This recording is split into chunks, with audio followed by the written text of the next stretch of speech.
Hey there, and thank you for joining me on the Retro Game Couch. This is the first video that I'm recording in my brand new game room, and I have to say it's awesome. I moved to a new house and I have a new game room, and it's bigger, better, and it's beautiful. If you are a patron, then you've seen pictures and you've seen the updates. So really happy. And in this first video I want to show you a peripheral. It's an official Nintendo peripheral for the Game Boy Advance. But it's the weirdest I've seen thus far, and it is an e-reader. Yes, you've heard that right. It's an e-reader for the Game Boy Advance. So in this video, we're gonna check it out. So, let's go.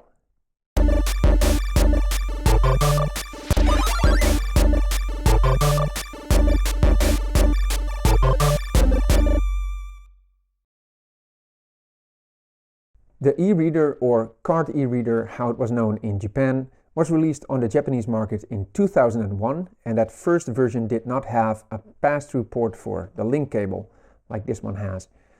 And the second version that they brought out in Japan was the e-reader Plus, and that one has that link port on the back. And that Plus version is also the version that came out in America. That's this version. The Japanese version has a green E on this sticker, and the American version has this blue E logo with this E on the left side. And this American version is known as the AGB-014. Now, it was only considered a success in Japan, and it didn't really take off in America. There was a planned release for Europe, and a few units were supposedly even produced, but it was later cancelled, and in 2004 the entire e-reader project was cancelled. Which is kind of a shame, because it's weird, but it's also kind of quirky and fun. Here's a commercial from 2003 that advertises e-reader cards that adds extra levels to Super Mario 3. Super Mario Bros. 3, only for Game Boy Advance. Rated E for everyone. Add new levels with e-reader cards. The e-reader is region locked, so on an American e-reader you can only use American e-cards, and on a Japanese version you can only use Japanese cards. You will get a region error if you try it, vice versa. Now, the Game Boy is of course region free, but this peripheral isn't. Now, the intended use is of course the Game Boy Advance, and as you can see, if you plug it into the cartridge port, the link cable port lines up nicely, fits in snug, and then you can use it on your Game Boy Advance. But it will also fit in your Game Boy Advance SP, and the link port connector will slide over the body of the SP.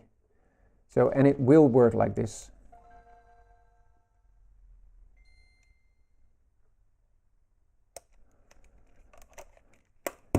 It will also work in a Game Boy Micro, but honestly you have to press it in a little bit too deep, and this port will bend on the case of the Micro. I'll do it just for this video once.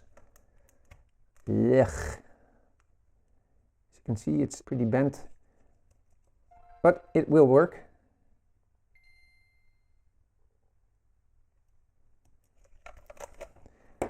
It will also work in the Game Boy player for your GameCube, of course. It also works with the Nintendo DS Lite, as you can see. It fits perfectly and it works. It won't fit in a normal DS, but the Lite fits nicely. So as you saw in the commercial, you can add extra levels in some games, you can add extra items in others, but some cards even contain full games, and those are NES games. Here, for example, I have Donkey Kong, which we're going to try out. In here we have Tennis, which I had new in box and I unboxed in a previous take. This is how the packaging looked for Tennis for the e-reader. So it says e-reader Tennis with the blue E, official seal of quality from Nintendo, of course, and then here it says a smashing hit. Look for more great classics. So here you can see they were going to release a lot of NES games. I'm not sure if they all got released. Nintendo-E-reader.com, and that URL is no longer in use, sadly, but that was a thing. So pretty awesome. Okay, so let's try and load up Donkey Kong using the e-reader. I'm gonna crank up the volume a bit because it has really funky music. Now these e-cards have what they call dot codes. As you can see on this card, it has dot codes on the top and on the bottom. And these are what contain the data, and they're using a scanner from Olympus to read these dot codes, and it works like this. So we say scan dot code, swipe the card, and then you can see a part of the screen is now filled. We're going to scan it again, flip it around.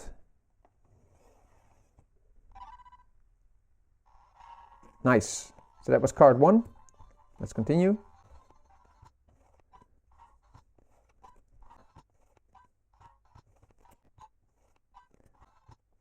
Now the last card only has 1 dot code.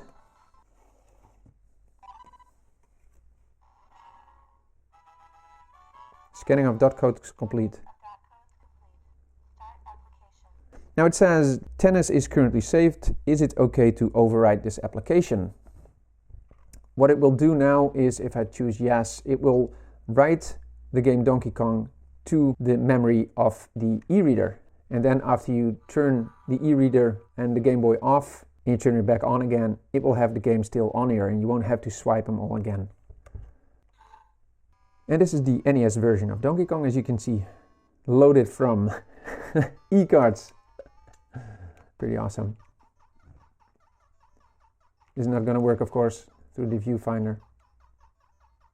So yeah, Donkey Kong, let's try tennis now. But first let me show you that if we go to Access Save Data, it will go straight back into Donkey Kong without using the cards. So next, let's scan tennis.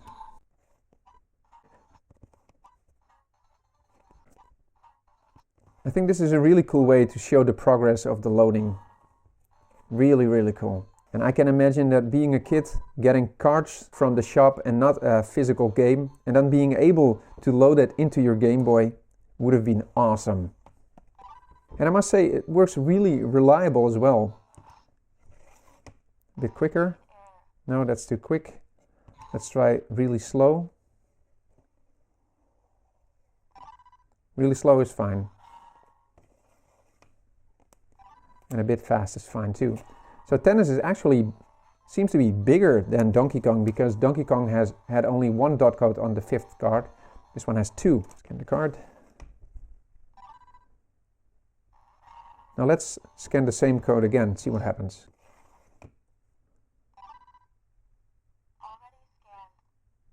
Already scanned. Very nice.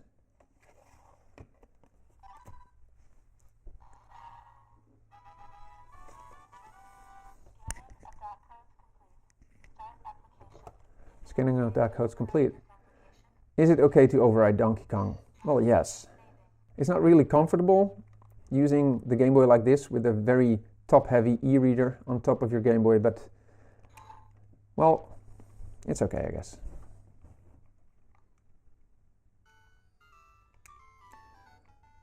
Singles. Well, whoops. Am I this? I am. So that was a closer look at the e-reader for the Game Boy Advance. Really weird. So for now, thank you so much for watching, and I hope to see you next time on the Retro. There is no couch yet. That's a thing. Hope to see you next time on the Retro Game Couch.